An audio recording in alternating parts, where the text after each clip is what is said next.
between the folds. So I can record people, I can just record people. You already gave me your consent by showing up, but that's also agreed. just like being a good person, Yeah, I'd rather just be a good person. I mean, I don't need anything other. Are you recording right now? That's a good question. I did start recording when you mentioned it. Perfect. What do you record for?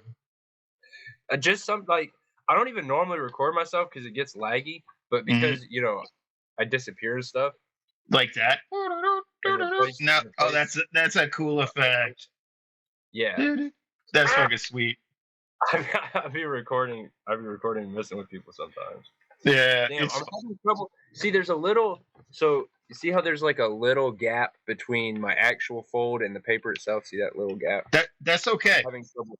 That's 100% okay. Like again, like the perfection is in the attempt, not in the result. So if it's a little off, that gives it character, and that's cool. Perfection in the attempt. That's interesting. Yeah, that's like kind of like a different kind of mentality between Eastern and Western, and especially since it's a fucking art. It's a piece of paper, right? So you're gonna fold it up. You're gonna look at it every once in a while. Eventually, you're gonna throw it away. So I mean, at the end of the day, it's just a piece of paper. All right, we got our square. So we got our square. Now we're gonna fold it in half, just like we did. We're gonna make a pyramid from hamburger style. So, where you from? What do you get up to? I'm from Georgia, man, out in the country. Nice. Yeah, bro. There's really not much to do. Dirt roads, bonfires, that kind of stuff. All that shit is fun. My buddy's from South Carolina, so I hang out in dirt roads and do all that stuff too. But I'm in Alaska, so equally not much to do. Yeah. Okay. Wait. All right. So we got like this. Mm-hmm. Now I'm glad you got that fold there because we're gonna fold them in half again. So we're gonna make a smaller triangle by just folding it in half again. But you already got that center fold right there, so it should look like that. I'm with you. All right. My open, the vertical one is the open fold. Yeah. Close fold there, open fold, so it should look like that. Perfect. So I always start these out because I like to hear about like what people are interested in. So one of my favorite questions is, if you were stuck on a deserted island and you only had 5 movies that you had to watch forever, like repeatedly, what 5 movies would they be? I'll also include series if you got to push. Oh man, alive, dude. We can work through it and we talk through it. I mean, just think about it while we fold. Okay. All right. Okay. All right. So we got our 2 sides right here.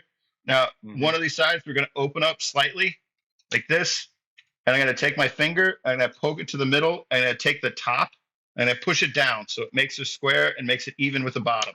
Don't worry about keeping up with me because I'll show you a couple times. Okay. Right. Like I'll start. Like I like some movies just because like I'm nostalgic about them. Like I absolutely love Hunt for the Red October because I got pulled out of school 4 or 5 times just to watch the movie. So, albeit not like the greatest movie in the world, like it's interesting. All right, so let me see what you got. Yeah. If we're here's my perfect square. You done? Yeah, and if we're going for nostalgic movies, I watch over and over again just because I've watched them over and over again, man. Pacific Rim. Pacific Rim? Yeah, I like that. Did you like the second one? Never saw it. I actually like the second one. It's like one of those few ones where I'm like, the second one was also good. So now we're going to do the same thing on the other side. So we'll take our guy, we're going to flip him the other direction. We're going to tape up that flap. But to make it easy on you, we're going to take the flap and fold it over the other direction real quick and then fold it back. So then it stands up by itself. So it'll stand up like a little. Mm-hmm. So we got this right here. Yep. And we're going to do the same thing where we took our finger, we're going to open up the folds, take our finger, push it to the very back, and take the top and fold it down to make a square. Now, this is 90% of origami. Like, absolutely. You get to this, you got 90% of origami folding. Oh, really? This is Yeah, everything? it all starts here. Like literally, this is the guy. Okay. You got another movie you could think of, or we want to Oh, go yeah. on Conan the Barbarian. like the original one or the one that they're just coming out with? No, the 1980s one. Oh, what's the song? Conan, what makes you happy? Crush I your wish enemies, to see them crush my- driven before you, and to hear the lamentations of the women. Bro, I could probably quote the whole between the time when the oceans drank Atlantis and the rise of the sons of Arius, there was an age undreamed of. Unto this, Conan, destined to bear the jeweled crown of Aquilonia upon a troubled brow. It is I, his chronicler, who alone can tell thee of his saga. Let me tell you of the days of high adventure. He's got the sword. Those are the movies that are the best that I think are on my desert top 5. All right. So now we got our square here, and you're gonna see it's got 4 sides. The top is pointy. Each side. You there with me? Hello. Hello. Hello. Hello. Hello. Hello. My interwebs? Is it your interwebs? I think it's your interwebs. My interweb's doing just fine. Oh, you there? Oh my God, you're back. Yeah. Okay, yeah, dude, we lagged really bad, but Yeah. Oh wait, we got our square here. We got our top that's pointy. Each side has like 2 folds, and the bottom is open. Right. Yeah. That's going to be the bottom, and that's facing us. So I'm going to take this guy, and I'm going to face him towards me, so I know the bottom is facing me. And we're going to fold in the sides to make it look like a kite to the center. So I'll show you what mine's going to look like, so you have an idea where you're going. God,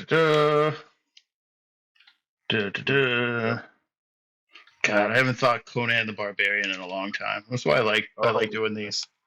I'm gonna watch it later. So it kind of look like that. So it'll have the 2 folds that we just folded in. Hard for me to see a little bit. Yeah, just like that. Right into the center. As close as you can get it to the center, and just kind of match them up so they kind of look like a kite or an ice cream cone. You can take your time on that one. I'm a giant nerd, like massive. So I really like Lord of the Rings. Love me some Lord of the Rings. It's got to be in there. I was thinking of a series. Like if you have a series of movies, that would make it kind of better. Make it better. It's like a longer thing. So it's going to be similar. We're going to turn them over and do the same thing to the other side. This is going to be a cycle here. We're gonna do the same thing to the other side, a bunch of different steps. But if I had to pick one movie out of a series out of the Lord of the Rings, I'm definitely taking a Two Towers. 2 Towers. Oh, okay, that's what I would have picked too, man. That is It's like amazing. It's like The Empire Strikes Back. It's like the second movie is just good. I love the third one, last one. All right, we're here now. We look like I got an ice cream cone. So we're going to take the top. Sorry, I'm working on my camera work here. I'm going to take the top here, and we're going to fold them over on top of the other side. And we're gonna take this fold here and go ahead and give this fold like a really tight pinch, because this is going to be the back of our crane. He's going to be like the pivot point. So it's good to give him like a good fold. Okay. Now, I'm going to do this next step here a couple of times. So I'm going to show you the first time. Try not to, so you don't have to do it exactly, because this one's a little odd. So I'm right here. I take the top, I fold them back up. I take the sides and I open them up either side. And I take the top layer. See, it's got like 4 layers. So I take the top layer and I fold them up over the fold in order to make a triangle. So we kind of look like that. Yep. Perfect. You got it. First time. God. Nailed it. So what do you do with the recordings? Do you got a YouTube channel, or you just like keep them and share them and laugh? I actually cut off the recording earlier too, because I need to get a new computer. I can't handle OBS. My OBS, if it's recording, it makes everything starts to lag. Yeah. And it's because I'm on like an i3. That's why I gotta figure out. So I'm just recording on my phone right now, and yeah, I'm wondering if that's the reason it's laggy. It's sort of hard to avoid because of the protocol, the web call protocol, a WebRTC.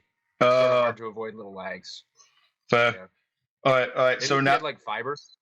Okay. what's that? Fiber optic. Yeah, fiber optic internet. Now we're gonna do the same thing to the other side. So I take open the flaps. I pull up the top layer. I use that pivot point that we just made as the back there. Fold them up, turn them over, and make another triangle. Okay. So, well, diamonds. So he should look like two diamonds stacked on top of each other. And he's got little legs. Little legs are the bottom. All right. So, any thoughts on another movie? Oh, yeah, Wizards, 1977 Wizards. Like what do you know about this one? The animated one? Yeah, Ralph Bakshi Wizards. That's the Ralph Bakshi has a deep place in my heart, especially like his failed adaptation of Lord of the Rings and some of the other stuff he did. I mean, he gives me a lot of those kind of like almost French inspired, like visually driven narratives that are different and interesting and cool. And you know, it's neat that odd. All right. So like the 80s is a different part and time of animation where they like different animation studios were trying to keep up with Disney, and they allowed and greenlit a bunch of like weird things. Like you get a lot of cool anime out of there, like Ralph Bakshi. Oh, I love it. Yeah, dude. Wizards is great. It's just a silly night and his story, and he just saves the day even through a troubled world. There's a lot of things in that. All right. Sorry, I'm getting off track. So now we're gonna do is because we got these two little flaps on the side, legs on the bottom, just like we made the kite. We're gonna take the top layer and fold them in to the center from to the bottom, so it'll just look like a smaller diamond. And we're almost there. We are almost there. I promise you. Also working on my camera work over here. How am I doing? Really good. I'm not gonna lie, bro. This is actually a great demonstration. Yeah. Okay. Perfect. So I'm making one of these little folds. Exactly. Yeah. And you do the same thing to the other corner. Have you ever heard the myth behind the origami crane? No. What's the myth? So there was this man from Hiroshima, Japan, who created a myth in the early 1900s, talking about how if you were to make 1,000 of these, that you get to make a wish. Oh, I have heard of that. I've heard of that from an anime, I think. Yeah. I've heard of that some. But like that's the kind of the trick and the fun thing about the story is like the wish that you make is not about the wish actually coming true. It's about thinking about your wish and putting it inside the piece of paper. And so you can come to grips with things or learn something about yourself. So now Right. Okay. Yeah. we're going to do the same thing on the other side. I always like to hear that because that means it's going to be easy. Do what you just did. Do what you just did, but on the other side, what are you telling me? Like you thought you would not be successful at this? I'm like, I'm telling you, like I have 100% success rate. I've never failed teaching somebody how to make this because it's not about how it looks. All right, so we got something that looks like this. Mm-hmm. Now we're gonna turn them 90 degrees, and we're gonna see these two folds over here. We're gonna open up the folds on the inside, then turn them over and do the same thing. So now the legs are on the top, and now we're starting to look like a crane over here. So now you can kind of see we got wings at the top, and this is the bottom is going to be our head and tail. So then, in order to do that, we got to fold up the top layer from the bottom up to the top and kind of square them up in the middle. And we're going to do the same thing on the other side. You got me. We got it. Sorry, we got dogs in the background. So we're almost there. Almost there. So now we're here. We kind of look like this. Now we turn them 90 degrees just like we did, and we're going to reverse what we did before and open up the sides and turn them over to the back and open up the sides. So now the fat layer or the wing is on the outside. Perfect. Yeah. We can worry about cleaning up stuff up here at the end. So now we take the first wing, and we fold them down. And then we turn them over and do the same thing to the other side. I got to think of a better catchphrase for that. I really do. Right. Now, that was our opportunity because you see mine's a little kind of wonky like that.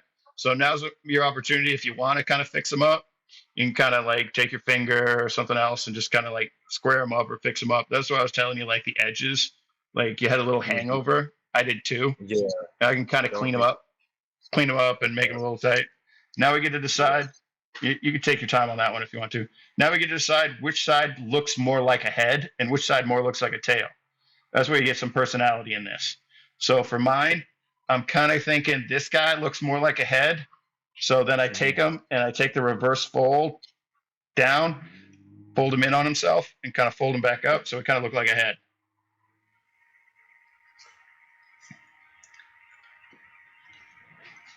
Sure. That looks good. Like it.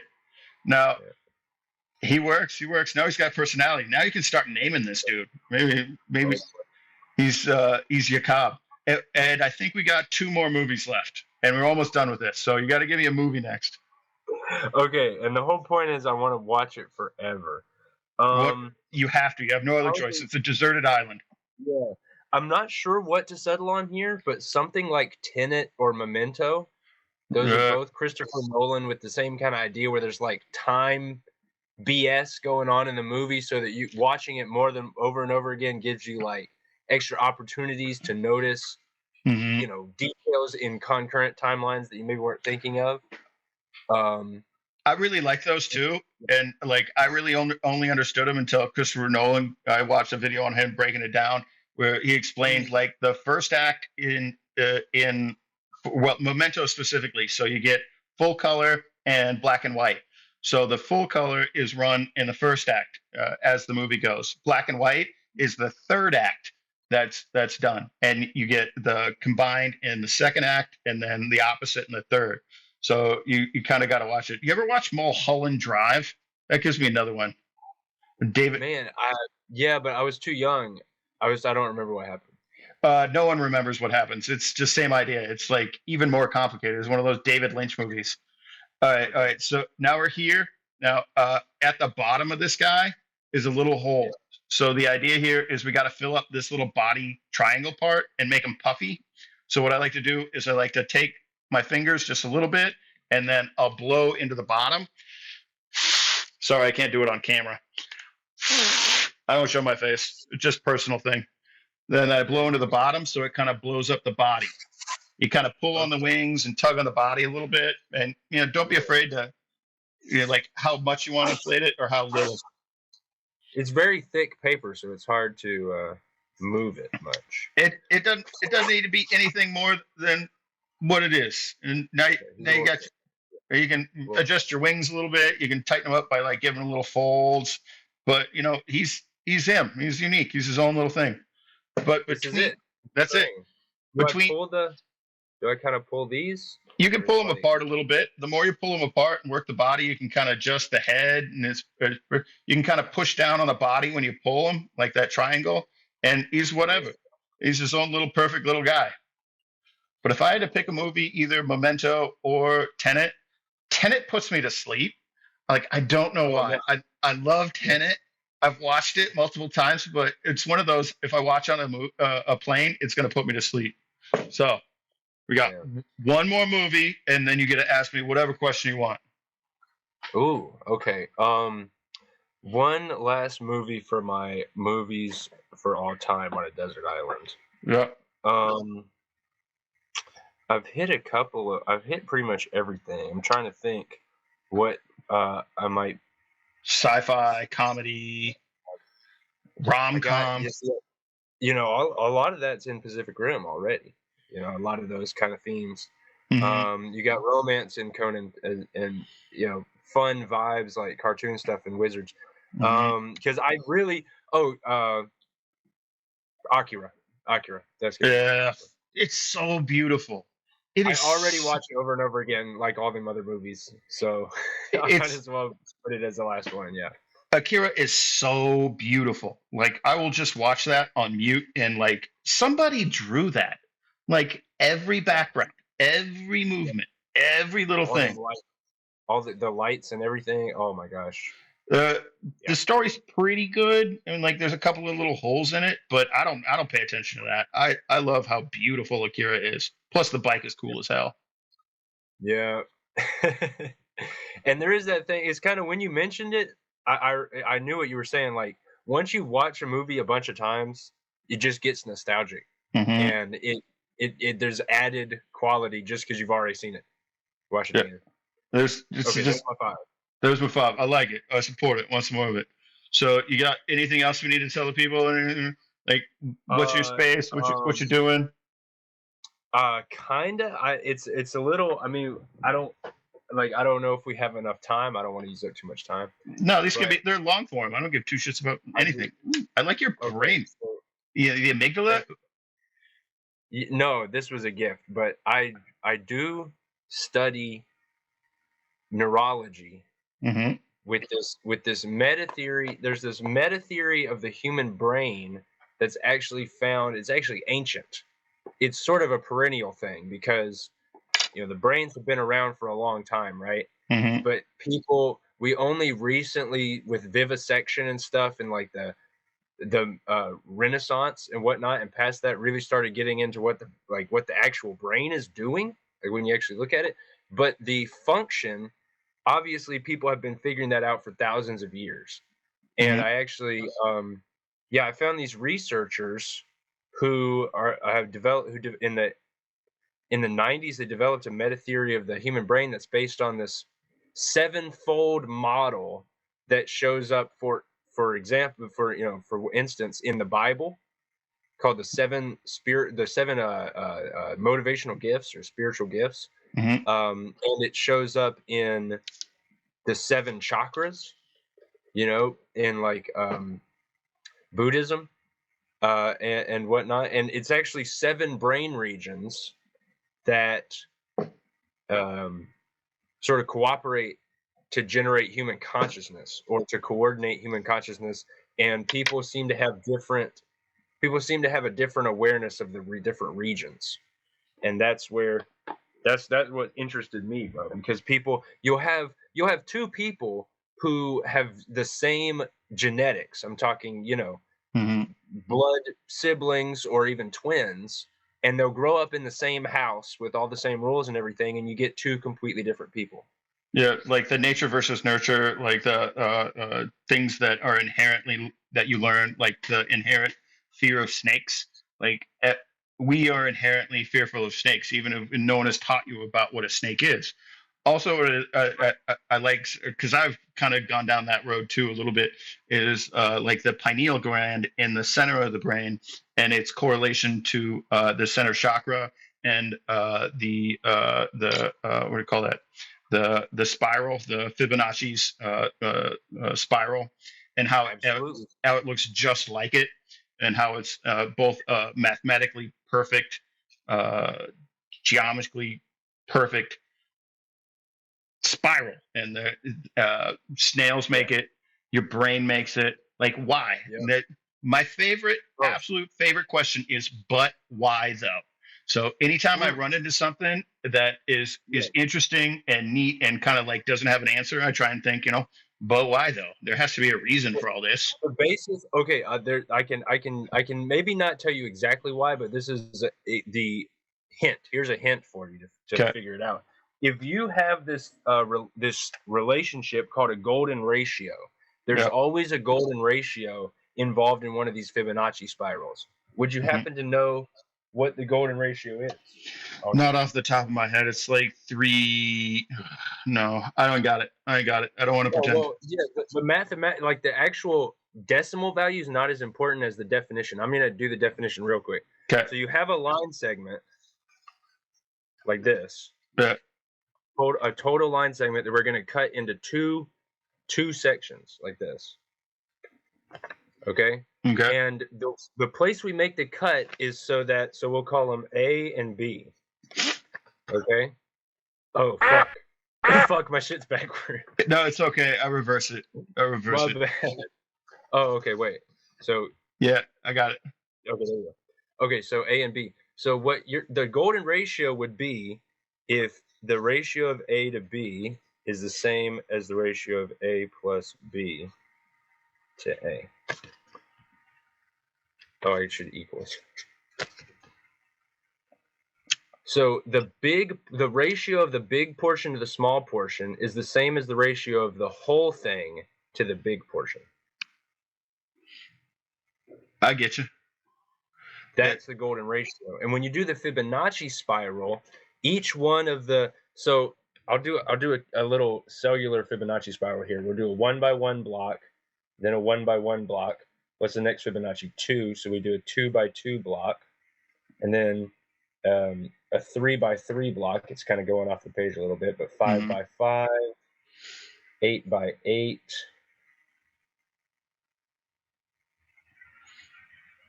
That's supposed to be well. In any case, this would be the spiral. Yeah, as it goes through the center.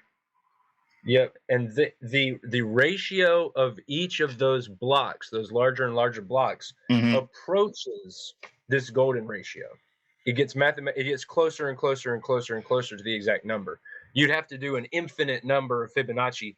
You have to do an infinite number to get the exact value, but that's the actual pattern. It's when you have something that is, it's like you're doing a measurement on the inside that's the same as that measurement's relationship to the outside. Does that make sense? Like it makes perfect sense to me. It makes perfect sense to me.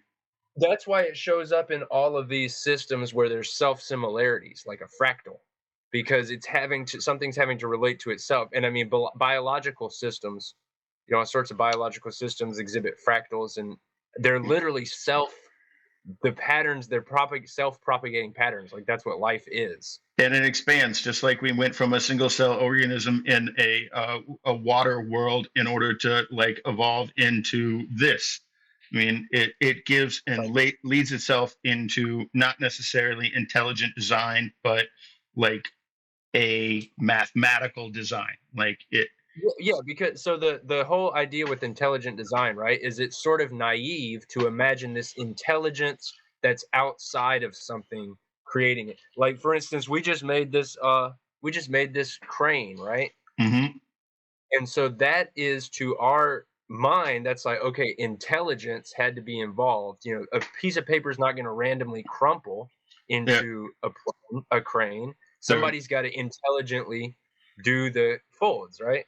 There are no right angles in nature, and there are perfect circles though. And there's no outside.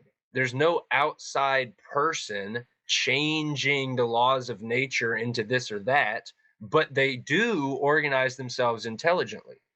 So that's instinctively. that's the mismatch. Right. We do see it's like the universe does follow mathematical rules, but there's nobody there it's the universe. So there's nobody there to put the rules there.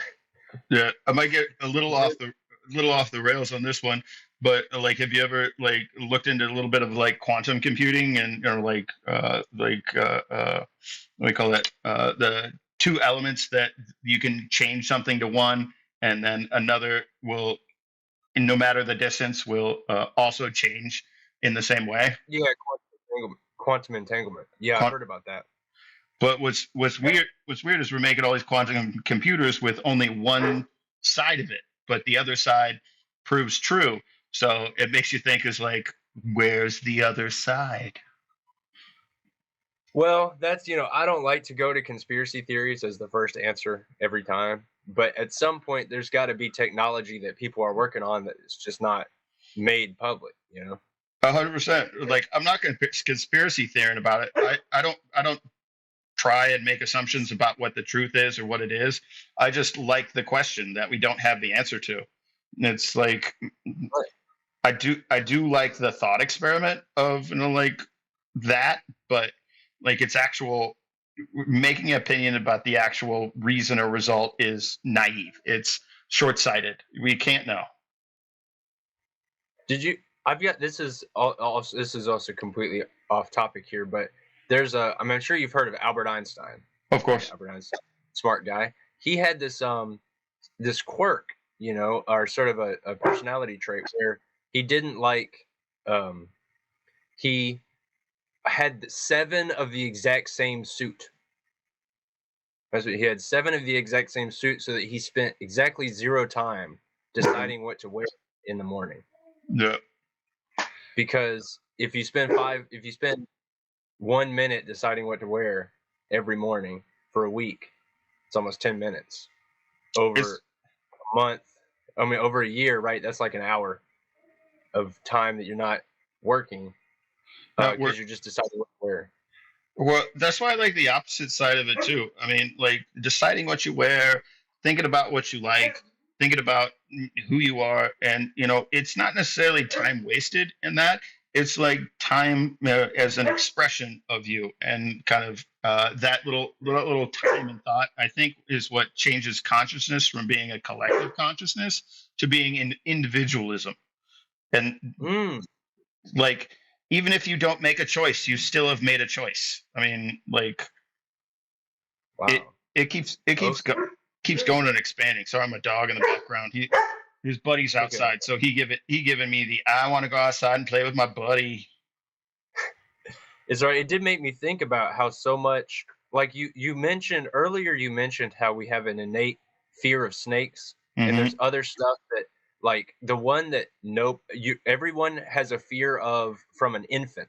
No one is immune from loud noises and falling. And fire. Loud noises and falling. Starts their loud unexpectedly falling and loud noises. Wow. Itty bitty. That yeah. Wow. I like making itty bitties, and that's why I like thinking about this stuff and putting my thoughts into them, and why I'm kind of share it at that. Because how many thousands do you think you're up?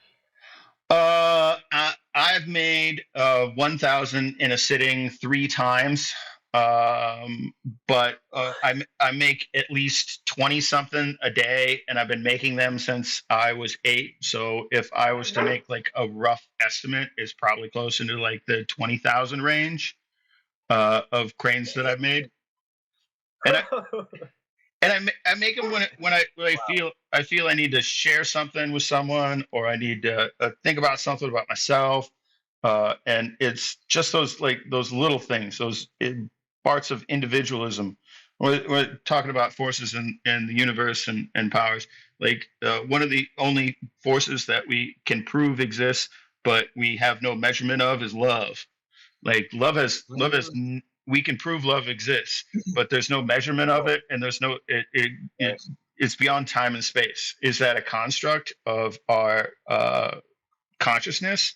And if it is, then it means that we make it ourselves, and we bring it into the world. Right. I love this conversation, by the way. 100%. See, I'm over here. I'm trying to figure out which of the 7 different brain regions you're operating from, but I think I already figured it out. But I don't want to get too cocky with it. Everybody, so there's only 7. The thing about there being only 7, right, is there's all sorts of personality models where they put people into types. I've heard about that kind of stuff. Yeah, 100%.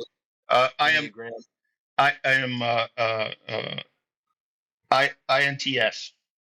INTP. ISTP? Oh, wait, INTP? Intuitive. Well, introvert. What's the N? Intuition. Intuition. Thinking, and INTP. That's what it is. Perception. This is a really lousy rendering of it. Geez, I don't even want to show you this one. But there's this diagram where you take the brain regions. Mm-hmm. I've got to have a good version of the diagram. I can just sketch one real quick. It'll take me 2 seconds. So if I just look there.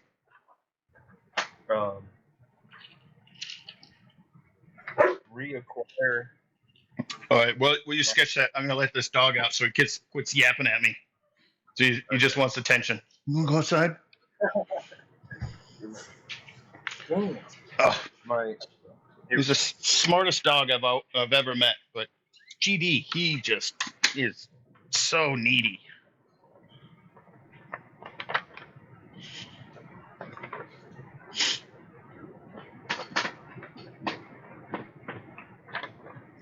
Okay, that's kind of showing up.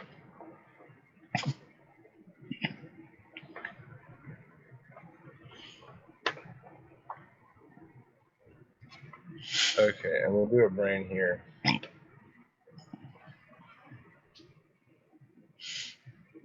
This is 100% going to be the thumbnail. Hey, hell yeah. And we'll do the brain here, bro. From the front view. Yeah. So that's like, so if that's the right hand side, it's like mercy, teacher, mercy, teacher. Oh, now that one's flipped. This one's flipped, so just ignore that. But I can't quite see the other half of the graph. Like that. Perfect. okay. And then the contributor is going to be here, tying these together. The exhorter is going to be this part, tying these together. I've got to have one more of these that's the inside, because some, it's not as well known, but there's an interior part. I'll go to the real brain. There's like a extra part of the cortex right here that grows up underneath everything. Mm-hmm. The cingulate cortex, and that one, since it's not on the surface, a lot of people don't know about it. But that one is this F. It's the F. So you have these 7 different regions with labels. This is 6 of them. The F's underneath, right? Mm-hmm. It's like these regions roughly. So then you lay them out in a diagram like this, and you put some connections between them. These connections are supposed to represent subcortical connections between these different regions. I've also got an area at the bottom labeled SENS for non-cognitive sensory parts of the brain. Then you have these loops that feed down, and those feed back up like this in a little bit of an asymmetry. So they both come towards the C on this side, both come in towards the C, and on the other side, because the C's at the top, it boop and then does a step up to the C. So that's a bit of an asymmetry. These 2 loops run differently, right? One of them runs with the loop, one of them runs kind of outside its own loop. So those are all the subcortical. Then in the cortex, you have 16. These remaining nodes gives you 16 connections, which corresponds to those 16 Myers-Briggs types. Those are a legitimate thing, but they're just one aspect of a larger system. So I'm going to sketch in some of them here, because there's 16 of them, right? Well, go ahead and be cocky and try and think, based upon our conversation and what we said, how you think I am set up. Yeah, I do think you are one of these F nodes. I do think you're a facilitator person. And to test it, there's a list of traits that I can just list off real quick, and we'll see if they fit you or not, because it's usually pretty spot on when you get the right one. But you notice these, like, I'm just sketching in, these are loops. They're like loops back and forth. And for instance, this one is intuition. This is the intuition loop. So like this one is thinking, here's sensing, feeling. Like these are circuits, right? This is the brain. These are circuits, data being passed from one side of the brain to the other in a loop. But then it actually lines up with things we experience in consciousness and in our mental descriptions of the world. And they, they went through and like checked all of them. There's like 243 different circuits we get in the combination of this. I'm sketching in the other ones. It gets a little crowded, but I'll go to that facilitator. That's all of them. Yeah, that's everything. That's 15. Boom. I'm So I'll I'm go su- to the. I'm supremely interested. I'm learning right now. Like I love nerding about this stuff. Yeah, so I think something about if it is true, there's a aspect of facilitator person that I'm supposed to give you a lot of data and details in a large connected system up front in Mhm. order for you to take something seriously. But we're gonna go into the facilitator person trait. So here's just a few traits. I'm gonna briefly say each one. You just tell me if it resonates with you or not. Okay. Number one, mixes and balances between people and situations. Yes. Number two, emphasizes politeness and political process drawn to political infighting. No. No? I'm not. Would you say it's, yeah. I'm not. I don't. It's the infighting thing. I would rather try and bridge gaps. I So, don't yeah, want. okay, so go ahead. Sorry, go ahead. I'd rather bridge gaps than try and like stoke on the fire of infighting. Sure. And I want to mention these are supposed to be somewhat of a caricature of Hmm. the style, like the immature person. And another, just a tidbit about facilitators is that they will typically reject something if one part is wrong. But when we go to Yes. that other part of the trait where it says emphasizes politeness and political process, would you say that resonates with you? Yes. Okay. And keep that in mind. So in those, like maybe give me like a partial no for one of those. You know, it's like a Yeah. partial yes, partial. You know? Number three, likes to give others the illusion of freedom while still remaining in charge. No. I love true freedom. True freedom. Okay, that's important. Four, can be civil with even his enemies, able to listen politely with a closed mind. Partial no. I'm always open minded, even to my enemies. Mm. Okay. This is. Well, let me just get through the traits. We'll get through the Okay. traits for now. Get through them. Five, naturally good at science and psychology, likes experimenting. Yes. 6, likes to organize, enjoys working on committees. Yes. 7, hates feeling muddled, will do anything to bring order and gain clarity. Yes. 8, will drop a project or change jobs once it has been fully explored. Hard yes. Okay, see, some of these hit home, you know? Yeah. 9, makes an excellent administrator, connects people and projects. Yes. Number 10, has many acquaintances, likes to introduce people to each other. Yes. Number 11, is adaptable. He instinctively adjusts his behavior to suit the environment. God, hard yes. Number 12, often keeps a diary, tends to observe himself going through life. I'm going to just throw in a addendum here. The diary could also be any sort of physical or external notes or record keeping system or organization. I'm not good at organizing. I do keep a diary, but it's just a mental diary. Yeah, it's for you. It's not. Yeah, it's Yeah. still external. I still got to think about it. I'll give yes for that. That's the point. Kind of the point there when you get into the technical details is the facilitator person's using the external world to provide clarity. Mm-hmm.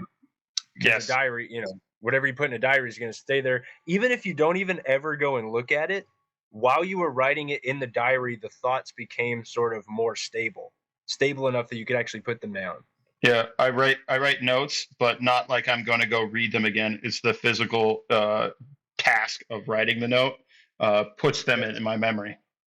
Okay, so except for a few of the points, which I wanted to make one last point about, which is that there's a very specific dynamic with facilitator people.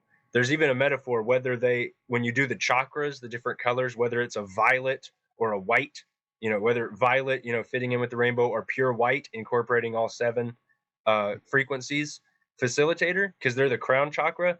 If they are the white, it means mostly that they have incorporated perceiver thought, which the perceiver is the one of these person that deals with morals and, like, you know, a sense of right and wrong, which is the easiest one for the facilitator person to suppress naturally. But then looking at you as a person, it would actually make a lot of sense for you to have moved past the immature parts of your cognitive style, just based on what you've told me about your story so far, you know, and having Mm-hmm. to do all this, like committing to doing thousands of cranes in one sitting, right? Yep. Um, and so, but a lot of them really resonated with you, right? Yes, entirely so. There's good points there. It gave me opportunity to be a little self-reflective. Though I have really I went down like a lot of Jungian thought and theory and auras and chakras and all of that, and I've been told multiple times that I am violet. So Violet, yeah, but then white. So the idea is that the violet facilitator is able to. It's like the metaphor is like a guy switchboard. You know, you got a switchboard and you're controlling the level of hmm each of the other six. Because like so, I pointed out that cingulate cortex earlier. yep. It's somewhat synchronicity, right? Because I pointed out the hmm cingulate cortex earlier. It acts like a switchboard for the rest of the cortex, and if you just hypothetically were to be conscious of the operation in that region of the brain, you would be noticing a mental like balancing of different aspects. Um, Yep. and the Yes. easiest one to turn off is perceiver, which is your this right parietal lobe. Um, and the so okay, so it's like it's brain regions, but it's people. You know, we're actually in the brain region. This is like earlier I said, you have two people who the nurture is the same. They got the same parents, you know. The hmm nature is the same. They're blood siblings or even twins. So nature and nurture is the same, but then they still somehow are completely different people. How do we explain that? It Uh, could be, yeah. right? It could be. Could be a lot of contributing factors to environment, but it could also be a lot of different factors about how like the different brain regions connected and when and how they developed. I mean, there's a whole lot of what ifs in that whole thought. Oh, you're thinking just more complex. So your idea is that more complex nature and nurture factors than the ones that are obviously the same when you have like siblings, for instance. Because Yeah, one's got to be the older sibling, one's got to be the younger sibling. So that's a little somebody bit of a nurture difference. somebody's got to be in control. I mean, like You can't even if both be the you can't both only be the sibling. dominant. You can't both be Right. dominant in that aspect, and the control and nurture in that. Like somebody's got to be the protector, and somebody's got to stand up to me.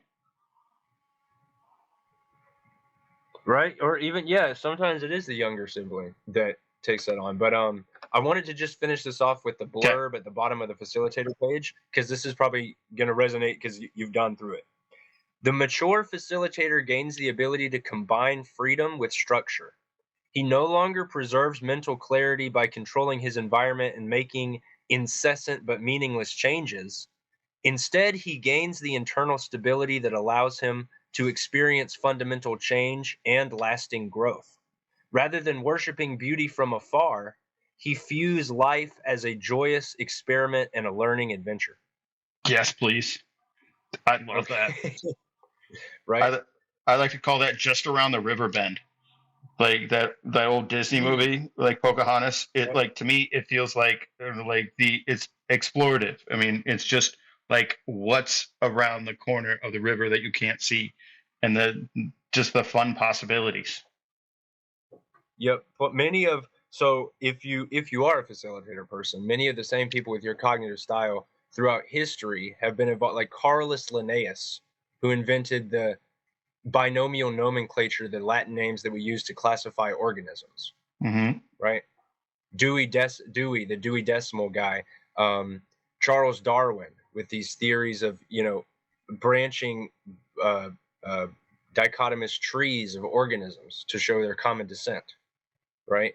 Classifying and organizing the facts of the world into these schemes. It's a whole um, legacy of this, and each of us when the bro, it is crazy because when they lay this out in the Bible, it has seven different gifts that there's 7 different gifts from the Spirit that any person could have.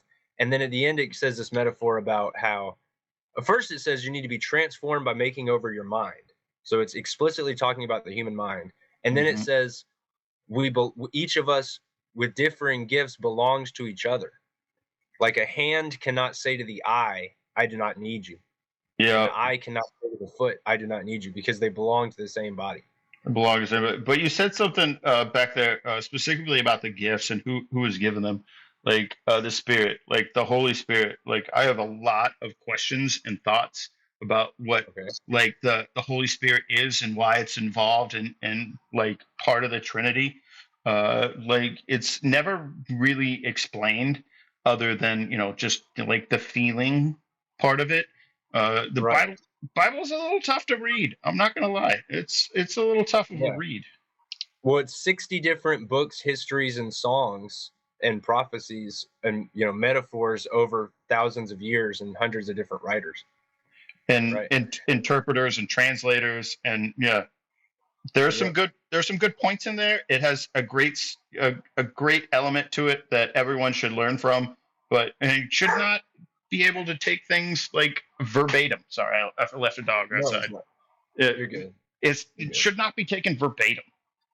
No, if you can still hear me, it's obvious that there's going to be good stuff in there because it stood the test of time.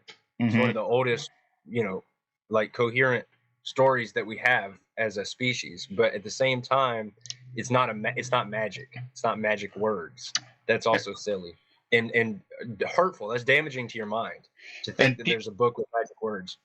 And people believe that, and they and other people take advantage of it, and that's why I don't have I'm not a giant fan of organized religion or people who push forth a lot of organized religion, because it just feels like usury. It feels like people are just taking money from people and lending them the hope of eternity for their money. Mm-hmm. Well. Yeah. To circle back to your question about the Holy Spirit, there's two ways of looking at this. Okay. One is if you do believe in God, like you believe there's a real supraphysical, it doesn't have to necessarily be supernatural, it could be natural, but there's a real supraphysical entity that actually, matters, right? But regardless of that, there is just the natural structure of the human mind. And our mind does have like a God algorithm. Like there's a part of the brain that they can stimulate with electricity that makes people have religious experiences. Yeah, 100%. So your brain is set up with including the concept of a God. And some of the mainstream ideas on this is like agency detection.